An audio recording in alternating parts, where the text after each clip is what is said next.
ఆ పైకి కనిపిస్తున్నటువంటిదే హిరణ్యకశ్యపుడి సామ్రాజ్యం. అక్కడ నుంచి ప్రహ్లాదుడిని తన మాట వింటలేదని చెప్పి ఆ గుహలోకి ఇలా విసిరివేస్తాడు. ఆ గుహలోకి విసిరివేస్తే సాక్షాత్తు శ్రీమన్నారాయణుడే ఆ ప్రహ్లాదుడిని ఇలా వచ్చి రక్షిస్తారు.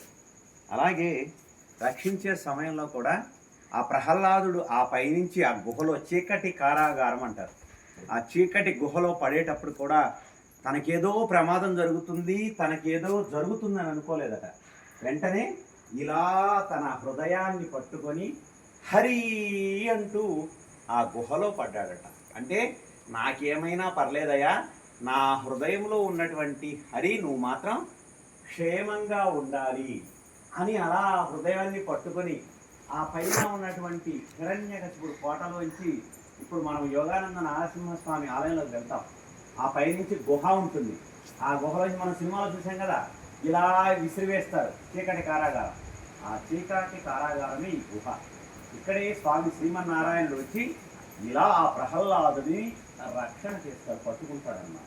పట్టుకొని యోగానంద నారసింహస్వామి ఉంటారు ఇక్కడ, యోగ పట్టంలో ఇలా మెలికలు వేసుకొని స్వామి విశేషంగా దర్శనమిస్తుంటారు.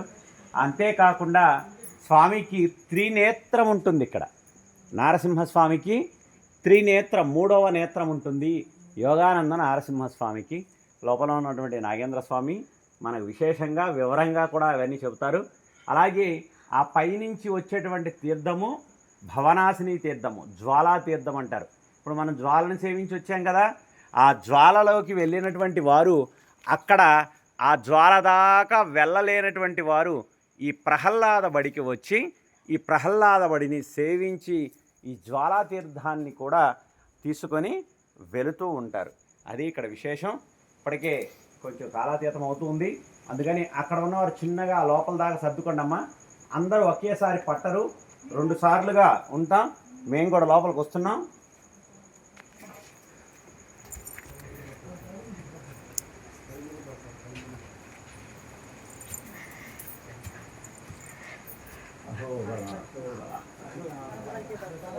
నమో నారసింహ. దర్శనం లేక